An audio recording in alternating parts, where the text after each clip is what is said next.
In the sultry heat of a Colombian night, under a moon that seemed to glow with an eerie intensity, a man crouched in the shadows of a crumbling building. His breath came in short, sharp bursts, eyes scanning the darkness for any sign of movement. This was no ordinary man, he was a ghost, a phantom that had haunted the Colombian underworld for over a decade. Pablo Escobar, the notorious drug lord, was on the run. The year was 1993, and the world was watching as the most wanted man on the planet eluded capture in his own country. The Colombian government, with the help of the United States, had launched a massive manhunt, an operation that would become known as Operation Rescue. The stakes were high, not just for Escobar, but for the future of Colombia itself. The man in the shadows was not Escobar, but a member of the search bloc, a joint task force of Colombian and American operatives. They were the best of the best, trained to track and eliminate the most dangerous prey. The task force was led by a man named Colonel Hugo Martinez, a stern, unyielding figure who had dedicated his life to bringing Escobar to justice. The hunt for Escobar had been a long and brutal one. The drug lord had evaded capture for years, using his vast wealth and extensive network of contacts to stay one step ahead of the law. But the tide had turned in 1992 when Escobar, in a desperate bid to regain control of his empire, had ordered a series of car bombings in Bogotá. The explosions had killed dozens of innocent people, including a young girl. The Colombian people had finally had enough. They rose up in outrage, demanding that the government take action. The government, under pressure from the United States, had responded by declaring a state of siege and launching Operation Rescue. The operation had been a grueling, relentless pursuit. The search bloc had tracked Escobar from one hideout to another, always arriving just moments too late. It was as if the drug lord was a mythical creature, vanishing into thin air at the first sign of danger. But the search bloc was undeterred. They knew that Escobar was human, that he had to eat, sleep, and eventually, make a mistake. The man in the shadows was thinking about that mistake as he waited for the signal to move. He had been on the trail of Escobar for months, had seen the destruction the drug lord had wrought. He knew that capturing Escobar was not just about bringing a criminal to justice, but about saving a country from the grip of a monster. Suddenly, a soft whistle cut through the night. The signal. The man moved, melting into the darkness as he followed the others towards their target. They were close now, closer than they had ever been before. The tension was palpable, a silent, electric charge that crackled in the air. As they approached the building, the man could see that it was a dilapidated old house, its walls crumbling, its windows shattered. It was the kind of place where a man like Escobar might hide, a place where the shadows were dark and deep. The man could feel his heart pounding in his chest, could feel the adrenaline surging through his veins. This was it, the moment they had been training for, the moment they had been waiting for. The team moved in, silent and deadly, their weapons at the ready. They swept through the house, room by room, their boots echoing on the bare wooden floors. The man could hear the sound of his own breathing, could feel the sweat trickling down his back. He was almost at the end of the line, almost at the final room. And then, suddenly, it was over. The room was empty, the bed unmade, the air thick with the scent of cigarettes. Escobar had been there, had slept there, had eaten there. But he was gone now, vanished into the night like a ghost. The man let out a sigh, a mixture of relief and frustration. They had been so close, so tantalizingly close. But Escobar was still out there, still on the run. The hunt was far from over. As the team gathered in the main room, the man could see the look on Colonel Martinez's face. It was a look of determination, of resolve. They would not give up, would not stop until Escobar was captured or killed. The man knew that he would follow Martinez into hell itself if that was what it took to bring Escobar to justice. And so, as the first light of dawn began to creep over the horizon, the search bloc prepared to move out, to follow the trail of their quarry to the next hideout, the next dead end. The hunt for Pablo Escobar was far from over, but the end was in sight. The noose was tightening, and the drug lord was running out of places to hide. But for now, the man in the shadows could only wait, could only watch as the sun rose over the ruins of the house that had once been Escobar's sanctuary. The hunt was far from over, but the end was coming. And when it did, the world would hold its breath as the most wanted man on the planet finally met his fate.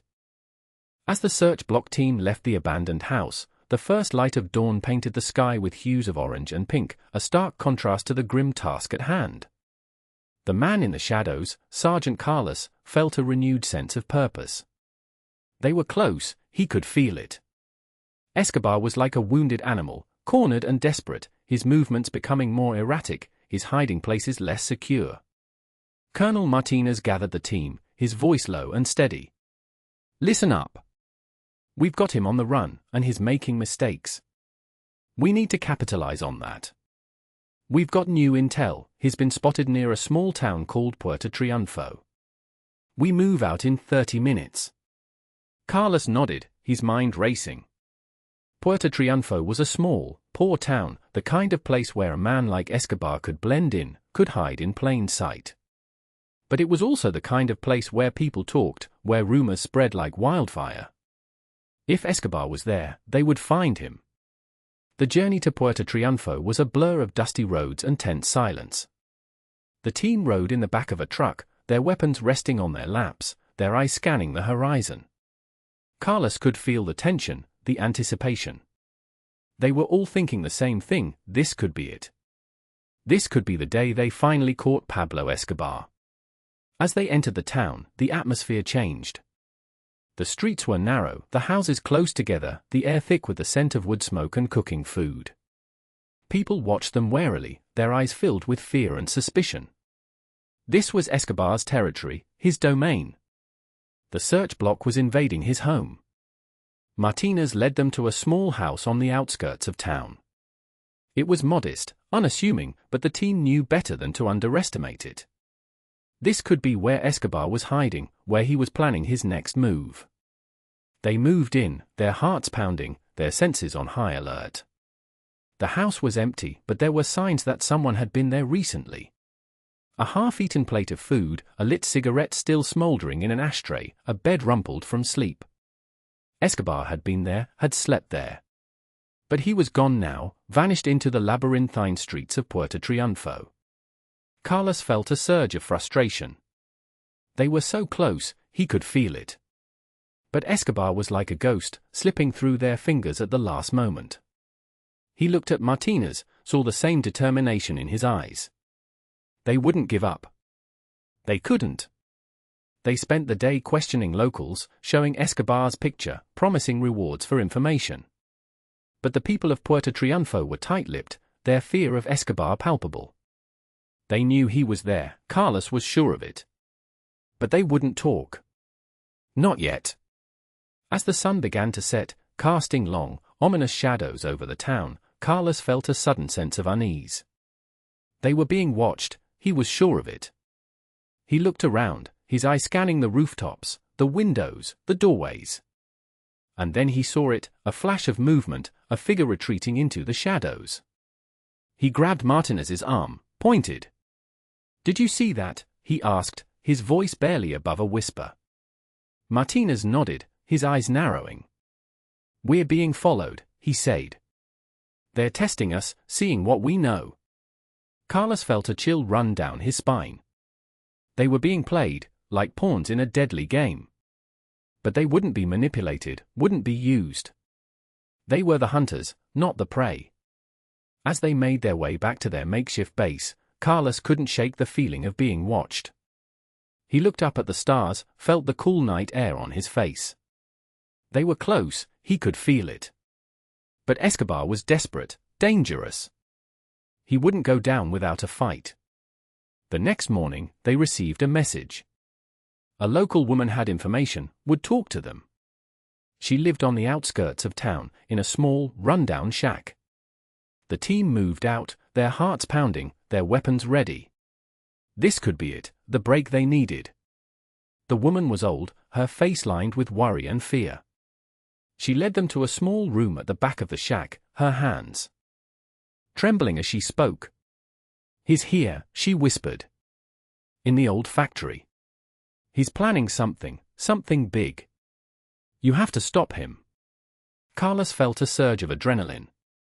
This was it, the lead they needed. They moved out, their hearts pounding, their senses on high alert. The old factory was on the outskirts of town, a crumbling relic of a bygone era. It was the perfect place for Escobar to hide, to plan, to strike. As they approached the factory, Carlos could see that something was wrong. The doors were open, the windows shattered. It looked like a trap, a deadly ambush. He looked at Martinez, saw the same realization in his eyes. They were walking into a trap, but they had no choice. They had to go in.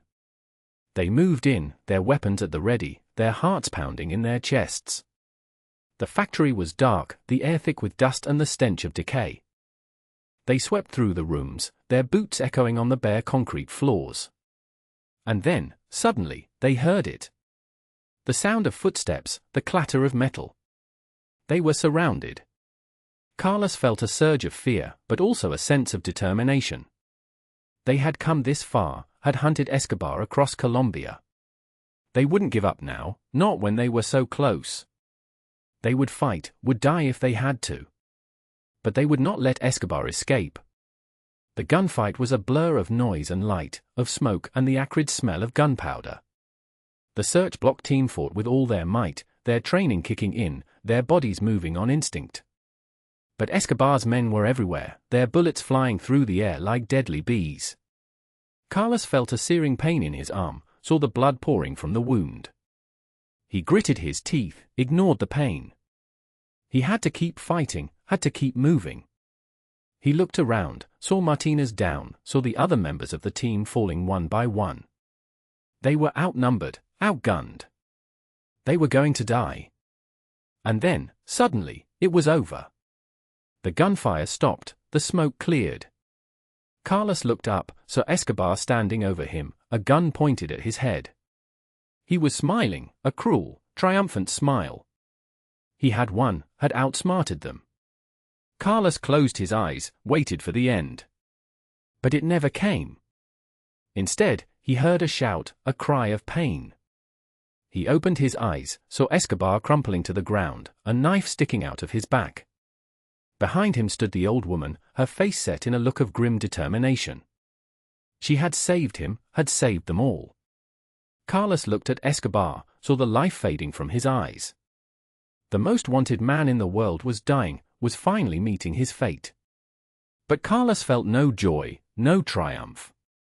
He only felt exhaustion, relief. It was over, finally over. But as he looked around at the carnage, at the bodies of his friends, his comrades, he knew that the cost had been high. Too high. And as he stood there, in the ruins of the old factory, he knew that he would never forget this day, this moment. The day they finally caught Pablo Escobar. But the story was far from over. The hunt was over, but the war was not. The country was still divided, still torn apart by violence and corruption. And as Carlos looked out over the smoldering ruins of the old factory, he knew that the real work was just beginning. The work of rebuilding, of healing, of bringing a country back from the brink. But that was a story for another day. For now, it was enough to know that Pablo Escobar was finally gone. The gunfight raged on, a symphony of hell unleashed within the decaying factory. Carlos, his arm throbbing from the bullet wound, saw his comrades falling one by one. The odds were against them, but they fought on, fueled by adrenaline and the unyielding desire to bring Escobar to justice. Suddenly, a lull in the gunfire. Carlos, panting, looked around. Through the smoke, he saw Escobar, his face contorted with rage and exertion, standing over Martinez's lifeless body. He was reloading, his hands shaking slightly. This was it, the moment they had all been fighting for. Carlos, ignoring the pain in his arm, raised his gun. His heart pounded in his ears as he lined up the shot. But before he could pull the trigger, a figure darted out from the shadows. It was the old woman, her eyes wild, a kitchen knife clutched in her hand. She lunged at Escobar, the knife glinting in the dim light. Time seemed to slow as Escobar turned, his eyes widening in surprise. He tried to raise his gun, but it was too late. The old woman plunged the knife into his back, twisting it savagely. Escobar staggered, his face contorting in pain and disbelief. He fell to his knees, then collapsed face first onto the cold concrete, the life ebbing out of him. The factory fell silent, the only sound the distant wail of sirens drawing closer. Carlos, his heart still racing, looked at the old woman. She stood over Escobar's body, her chest heaving, the knife still clutched in her hand. She looked up at Carlos, her eyes filled with a mix of triumph and sorrow. "It's over," she whispered, more to herself than to him. "It's finally over." The search block team, those who were still standing, approached Escobar's body cautiously. Carlos knelt down, rolled him over onto his back. Escobar's eyes were open, staring up at the rusted ceiling, his face frozen in a mask of surprise and pain. Carlos felt a surge of emotion, relief, exhaustion, sadness. He had hunted this man for years, had seen the destruction he had wrought. And now, he was finally gone. But the relief was tempered by the sight of his fallen comrades. Martinez, young and full of promise, now gone forever. The others too, their lives cut short in the pursuit of justice. The cost had been high, too high. As the sirens wailed outside, growing louder, Carlos stood up, looked around at the carnage. This was the aftermath of their victory, the price they had paid to bring Escobar to justice. He knew that this was not the end of the war, not the end of the violence. But it was a start, a step towards healing, towards rebuilding. The police stormed in, their guns drawn, their faces pale with shock at the scene before them. Carlos, his arm bleeding, held up his hands, identified himself. The officers lowered their guns, their eyes wide with disbelief as they took in the scene, the bodies, the blood, the infamous Pablo Escobar lying dead at their feet. Carlos was taken to the hospital, his wound cleaned and dressed. He sat there, in the sterile white room, surrounded by the beeps and whirs of medical equipment, and let the events of the night wash over him. He thought of Martinez, of the others. He thought of the old woman, her courage, her sacrifice. He thought of Escobar, of the power he had wielded, the fear he had instilled. And now, he was gone. But as Carlos sat there, he knew that the story was far from over. The country was still divided, still healing from the wounds inflicted by Escobar's reign of terror. The war on drugs was far from won, the corruption that had allowed Escobar to rise to power still prevalent. But this was a start, a turning point. Pablo Escobar was gone, and with him, a chapter of Colombia's dark history. As Carlos left the hospital, stepping out into the bright morning sunlight, he couldn't help but wonder, what now? What came next for Colombia, for its people? The road to recovery would be long and difficult, filled with challenges and setbacks. But as he looked out over the city, he felt a glimmer of hope. The monster was dead, and perhaps, just perhaps, the country could begin to heal. And so, as Carlos walked away from the hospital, leaving behind the sounds of beeps and whirs, the smell of antiseptic and blood, he carried with him not just the weight of his injury, but also the weight of his country's future. The road ahead was uncertain, filled with challenges and obstacles. But he was ready to face them, ready to fight for a better tomorrow. Because that was what they had all been fighting for, in the end. A chance for a better life, a better country. And with Pablo Escobar gone, perhaps, just perhaps, that chance was finally within reach.